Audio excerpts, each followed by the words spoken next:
Lisan, apa fungsi lisan? Apa fungsi lisan?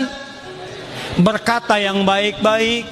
Turun kalimat Nabi, man kana yu'minu billahi wal yaumil akhir falyakul khairan aw liyasmut.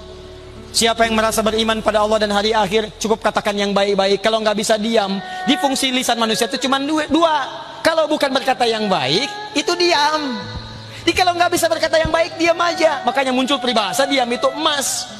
Ketika tidak bisa bicara yang baik, tidak katakan yang baik, katakan yang baik. Nggak ada ayat di Quran katakan putus, katakan ini, katakan itu, nggak ada.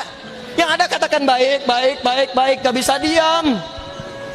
Turun larangan mencela, karena mencela itu tidak baik. Quran surah 49 ayat 11, ya ayyuhalladzina amanu la yaskhar qaumin qaum. Hei orang-orang, kalau masih merasa punya iman, jangan saling mencela.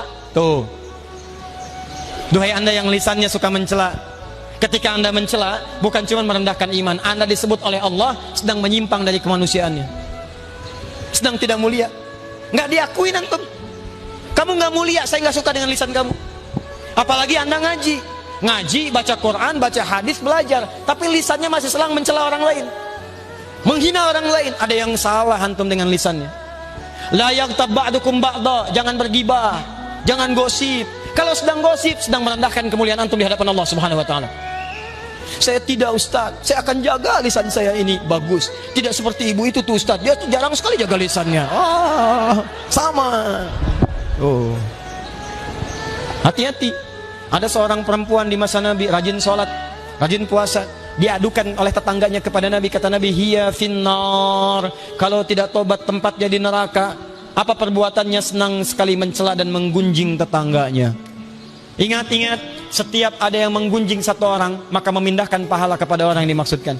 Hadisnya sahih di hadis Muslim, babul muflis, pembahasan tentang orang bangkrut. Jadi maaf, ya'ti yaumal qiyamati bisolatin, ada orang datang di hari kiamat banyak solatnya, wasiyamin, puasanya banyak, wa zakatin, zakatnya rajin, wa ya'ti qad syatama hadza, cuman sayang, suka juga mencaci orang lain, wa qadhafa hadza, menuduh orang lain, awas, wa daraba hadza, senang berselisih.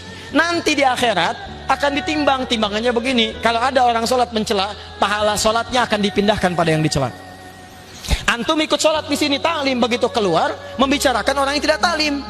Tuh lihat tuh, kayaknya udah ahli surga aja ya, nggak ikut taklim dengan kita. Siapa itu? Dua orang membicarakan, pahala dua orang itu pindah kepada orang tadi.